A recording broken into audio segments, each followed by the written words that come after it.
trazer para cá o Paulo Velasco, que é professor de Relações Internacionais, para nos ajudar a contextualizar um pouco mais esse assunto. Professor, bem-vindo, boa tarde. O senhor acompanhou a entrevista do presidente Lula, pelo menos viu destaques da entrevista que ele deu a Cristiane Amanpour. Qual que é a tua avaliação, professor? Boa tarde. Muito boa tarde, Diego. Vemos o presidente Lula demonstrando, enfim, um desapontamento, podemos dizer, né, na relação com os Estados Unidos, reconhecendo, claro, que da parte do presidente norte-americano, né, há um abuso, há um excesso, né, podemos reconhecer uma perspectiva aí frustrante para uma parceria, Diego, de 200 anos. Né? Então, o presidente da República, de alguma maneira, indica que o presidente dos Estados Unidos se coloca, né, como uma espécie de imperador global, né, com práticas arbitrárias e abusivas e, de alguma forma, colocando em xeque, né, o que é a própria relação bilateral, uma relação que, ao longo de décadas, né, foi sendo construída, né, pautada por uma lógica de confiança mútua, de diálogo, de entendimento, né, e é tudo que não temos tido, né, nesse contexto, desde que o Trump reassumiu a Casa Branca. Né, o presidente norte-americano, inclusive, acho que vai um pouco também aí a direção da fala do presidente Lula. O presidente norte-americano parece não saber, né, a importância da relação bilateral e parece ter uma postura de desprezo, de menosprezo, né, pelo que o Brasil representa, né, na sua região e no âmbito internacional também. É como se o Brasil ainda fosse, de fato, um ator absolutamente subserviente a Washington, como já fomos em alguns momentos, né, numa relação de alinhamento quase que automático, mas isso terminou ali, né, por volta dos anos 60. Então, né, já são muitas e muitas décadas em que o Brasil assume, né, Diego, uma postura de maior autonomia na cena internacional. E acho que a diplomacia brasileira tem que ser, sim, contundente, né, na hora de afirmar a soberania do Brasil, né, e repelir, né, qualquer tentativa de ingerência externa indevida, né, que é o que, no fundo, né, o Trump, né, buscou fazer com aquela carta, né, usando apenas de maneira instrumentalizada a elevação das tarifas, né, mas buscando interferir, né, no âmbito do judiciário brasileiro, né, no âmbito da política interna do Brasil. Então, é uma fala dura, mas que vai naturalmente no sentido de, enfim, repelir, rechaçar os atos que vêm de Washington. Pocho, tem pergunta? Olha, eu queria perguntar ao professor qual é o papel das Big Techs nessa guerra comercial do Trump com o Brasil, né? E parece que está ficando cada vez mais claro que o Bolsonaro entrou aí de jabuti nessa história. E que o grande problema que pega com o Trump é, primeiro, fazer críticas a ele que não aceita, porque o ego dele é enorme, e a decisão da justiça brasileira de regulamentar as redes sociais, e o presidente hoje dizendo que vai taxar as Big Techs, coisa que eu não entendi, eles não pagam imposto. Todas as empresas no Brasil têm que pagar imposto. Por que as Big Techs não pagam? Esse é um ponto importante, coach. Sem dúvida alguma, a própria carta do Trump falava disso. Ou seja, há da parte da Casa Branca também uma busca por interferir, né, no âmbito doméstico brasileiro, também no que tange a essa regulamentação. E temos que lembrar, inclusive, que o governo anterior, o governo Joe Biden, prometia fazer uma regulamentação também das redes sociais, né? E isso naturalmente foi abandonado pelo Trump, né, que teve, né, o apoio ali em grande medida dos bilionários do Vale do Silício, né, dos grandes donos de Big Techs, né? Vimos o Mark Zuckerberg, né, dono da Meta, se curvando, já nos primeiros dias do governo Trump, né, se curvando às diretrizes novas da Casa Branca, mudando a política, né, de funcionamento, né, do Instagram, do Facebook, etc. Então, claro que sim, né, vemos também uma interferência nesse sentido. Né, tivemos embates importantes, né, entre o judiciário brasileiro, né, e grandes companhias, né, da área justamente de redes sociais, de Big Techs, né, o Alexandre de Moraes protagonizando o embate direto com o Elon Musk. Então, não há dúvida, né, que esse é um tema muito sensível quando pensamos também nessa tentativa de ingerência externa por parte do governo Trump, né, entende que o Brasil está interferindo em algo que não deveria interferir, o Brasil tentando regulamentar, né, justamente para combater, né, o ódio nas redes, para combater a disseminação de notícias falsas, né, tudo aquilo que pouco importa ao Donald Trump, porque ele próprio, né, se valeu muito disso para chegar onde chegou e onde voltou agora a partir, né, do último mês de janeiro, né? Então é um ponto de embate muito sensível, né? É claro que há a questão do Bolsonaro, mas concordo contigo, Couto, eu acho que essa questão nele é mais sensível pelo apoio que ele tem desses bilionários, né, das Big Techs, né, que ajudaram a colocá-lo, ou recolocá-lo na Casa Branca. Letícia. Bancaram a campanha dele, né? Pagaram a campanha dele. Pagaram a campanha dele, verdade. Estavam dentro da campanha dele, né? Diga, Letícia. Professor, eu queria entender um pouquinho mais também sobre a relação entre o Trump e a regulamentação de Big Techs em outros países, porque, inclusive, o que aqui no Brasil o governo defende é um projeto muito na linha do que a União Europeia implementou por lá. Então, existe esse tipo de ataque em relação a outros países também? Ou isso é uma coisa que ficou restrita ao Brasil por esse momento que a gente está passando agora?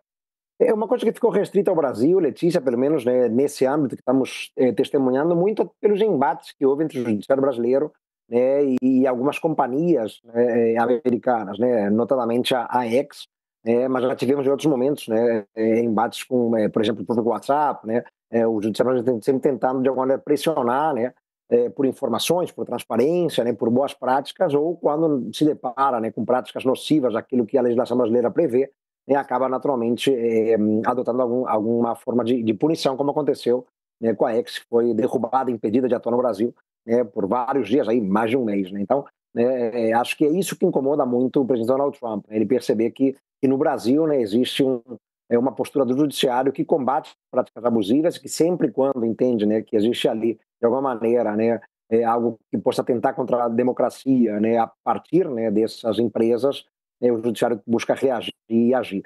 Com relação ao modelo que o Brasil vem buscar adotar, ou está contemplando, você tem razão, Letícia, não só na questão da regulamentação de redes sociais, mas também na própria questão da inteligência artificial, né? A União Europeia ela partiu na frente, né? Foi o primeiro ator internacional que regulamentou o IA, ainda, né, no início desta década, em 2021, e a mesma coisa, né, também no caso das redes sociais, né, o Brasil, né, tenta seguir um pouquinho o modelo europeu, né, que é um modelo bastante equilibrado, razoável. Afinal de contas, né, é uma região que o Brasil entende, né, que se pauta também pela defesa do Estado de Direito, da democracia e das liberdades individuais. Né? Esse é um ponto sempre muito sensível, né, evitar abusos a partir das redes, das big techs, mas sem naturalmente, né, atentar, né, muito profundamente contra as liberdades individuais. Né? E o modelo europeu, né, parece que é um modelo bem equilibrado nesse sentido. Mas respondendo diretamente à tua pergunta, né, não há esse tipo de ataque, né, tão contundente contra países europeus, né? Talvez a percepção do Brasil é que o Brasil tem um judiciário que se intromete mais na ação dessas empresas, combatendo-as e punindo-as eventualmente, né, quando elas não respondem a pedidos do judiciário. Nem coisa, vale dizer, né, que essas empresas não fazem em outros países. É difícil a gente imaginar, né, alguma empresa desse tipo não obedecendo a uma ordem de uma Corte Suprema da França, da Alemanha, né, do Reino Unido, de países europeus. Né, mas no caso do Brasil, vivem pensando que o Brasil, né, é uma republiqueta das bananas, né, não cumprem o judiciário, né, e aí acaba levando a essa escalada de desencontros num tema tão importante. Professor, o presidente Lula também falou que o BRICS, né, não foi criado para lutar contra outros países. Teve um timing dessa fala do presidente dos Estados Unidos, Trump, desse envio da carta também. Muitos atribuíram as falas do encontro do BRICS. Né? É claro que não vieram para cá o representante da China, da Rússia, obviamente, e o presidente Lula ficou muito focado. E ele falou que BRICS não foi criado para lutar contra países. Tem uma atenção especial dos Estados Unidos por conta da moeda comum, diferente do dólar, né? Como é que o senhor vê também essa posição do Brasil nesse momento em relação aos BRICS? A visão ocidental acerca do BRICS é uma visão de alguma preocupação já tem alguns anos, Diego, não é algo que tenha começado agora com o Trump na Casa Branca. Eu já tive a oportunidade de ouvir isso em vários países europeus, né, interlocutores importantes, inclusive da política, da academia, né, me perguntando muitas vezes, né, por que o BRICS tinha virado um agrupamento anti-ocidental, né, uma leitura comum, né, quando a gente olha para a Europa ou para os Estados Unidos. Né, é muito claro por força do que aconteceu na Ucrânia a partir de 2022, né, pelo fato da Rússia ter se tornado um par internacional, né, pela China estar avançando, né, sobretudo economicamente, né, em regiões, né, antes, né, que faziam parte de maneira quase que natural da área de influência dos Estados Unidos e da própria Europa.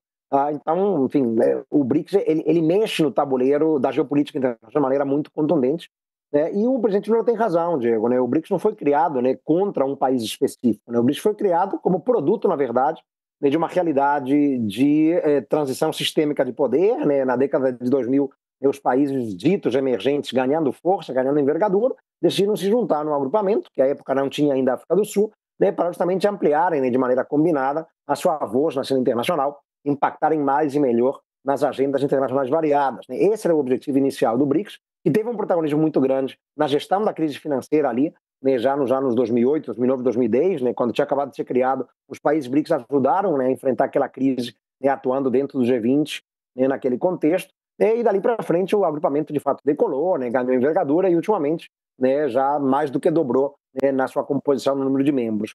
mas nos últimos tempos tem havido, sim, né, essa preocupação com o BRICS. A questão do dólar, né, se torna um exemplo palpitante, talvez, né, essa tendência, ou essa busca pelo agrupamento em desenvolver sistemas de pagamento em moeda local, reduzir a dependência em relação ao dólar americano. Tudo isso é visto, né, pelo governo Trump como uma ameaça direta à chamada hegemonia do dólar, né, que ainda vai continuar por um tempo, mas de fato o dólar tem perdido, Diego, peso relativo, né? Hoje há menos países no mundo, né, que denominam as reservas em dólar do que havia 10, 20 anos. Né? Isso é uma tendência irreversível, eu diria, inclusive. Mas afeta muito, né, os interesses americanos, na cabeça do Trump, afeta, né, a postura norte-americana no mundo, e por isso a preocupação com o BRICS, né, visto como um grupo anti-ocidental. O Brasil, né, com muito protagonismo, né, a primeira letra desse acrônimo é B de Brasil. O Brasil foi sede agora, né, há bem poucos dias, da cúpula aqui no Rio de Janeiro. Enfim, então, sem dúvida alguma, são fatores que contribuíram, né, para o Trump ter essa percepção ruim do Brasil, né, completamente infundada, porque se há dentro do agrupamento BRICS um país que não busca, né, um rompimento com o Ocidente, esse país é o Brasil. O Brasil, historicamente, se coloca, né, muito comprometido em preservar os laços, a relação e a parceria estratégica com o Ocidente, ao mesmo tempo que busca, de maneira pragmática, aprofundar os laços com parceiros do sul global. Né? Mas se a gente olha para o agrupamento BRICS, né, certamente ali, de todos os 11 membros, né, incluindo já a Arábia Saudita, né, aquele que tem uma postura menos anti-ocidental é justamente o Brasil, né, apesar de defender, né, o menor uso do dólar, né, etc. Tá certo. Uma última pergunta para o professor. Vai lá, Couto. Vamos lá. Como é que você está vendo, Velasco, as negociações nesse momento do Brasil com os Estados Unidos? Faltam só 7 dias, né? Há alguma possibilidade de acordo e evitar que entre em vigor o tarifaço no dia 1º de agosto? Em que pontos é possível ter alguma negociação, um acordo, e quais pontos são inegociáveis? Aproveito para emendar, porque nessa entrevista para a CNN Internacional, professor, o presidente Lula falou que ainda não vê crise entre o Brasil e os Estados Unidos. O senhor vê, já existe uma crise na avaliação do senhor ou não concorda com o presidente Lula? Eu vejo uma crise, né? Eu acho que talvez, Diego e Couto, o pior momento na relação bilateral, né? Pegando aí pelo menos os últimos 40, 50 anos, né? Um momento em que, né, não há um diálogo, né? Ou vontade de diálogo maior, né, entre as duas lideranças, isso é muito ruim. E a própria ideia, né, de uma relação pautada pela maturidade, pela confiança mútua, né, a gente vê de alguma maneira um pouco estremecida. Né? Acho que já há uma crise, sim, né, em curso, e contorná-la do ponto de vista prático, né, aí na linha da pergunta do Couto, não é tão trivial assim, né, especialmente porque o Brasil não tem um poder de barganha muito grande, né, nesse momento. Né? Não temos muito o que oferecer a Washington, né? O Brasil não pode se curvar à chantagem que está na carta enviada pelo Donald Trump, né? Não temos muito o que oferecer ali.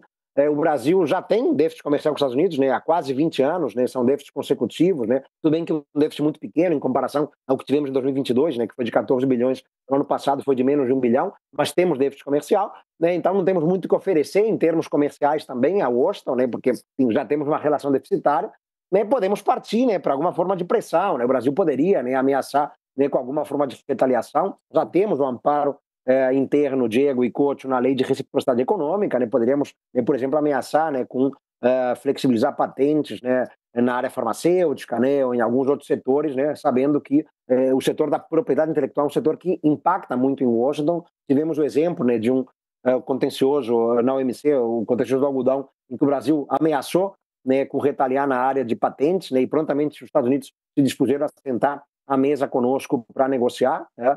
Até então eles não queriam negociar com o Brasil, e o contencioso não levava a coisa nenhuma. Então o Brasil já tem essa experiência pretérita, né? Podemos partir para esse caminho.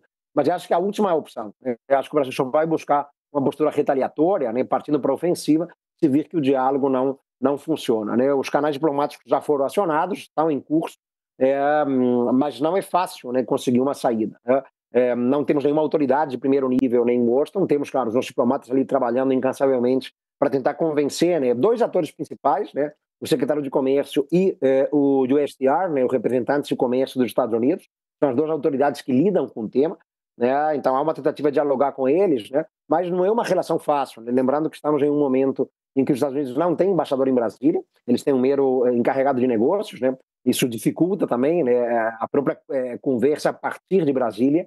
Enfim, então são muitos fatores que jogam contra, o tempo está passando, já se passou, né, mais de uma semana da carta, né, 1º de agosto está aí, né, já é muito próximo, Então, torcer, né, para o Trump fazer o que ele fez com muitos parceiros, né, nos últimos meses, Diego, que é, de fato, voltar atrás, né, ou estender, né, o prazo, dar um prazo adicional. A gente sabe que muito do que o Trump fala, a gente não pode escrever, né, porque ele é uma pessoa muito inconsistente, né, nas suas posições. Né, então, não me surpreenderia se ele recuasse, voltasse atrás, ou desse um prazo adicional. Né.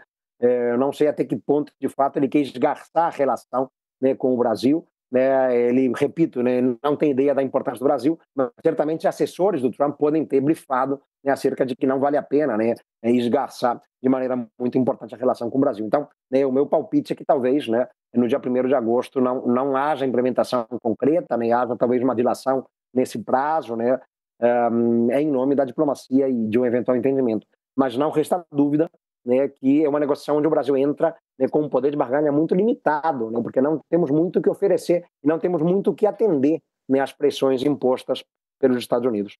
Perfeito, professor. Obrigado pela participação conosco. Um abraço para o senhor. Volte mais vezes. Um abraço. Até a próxima. Tchau, tchau. Valeu. Obrigado.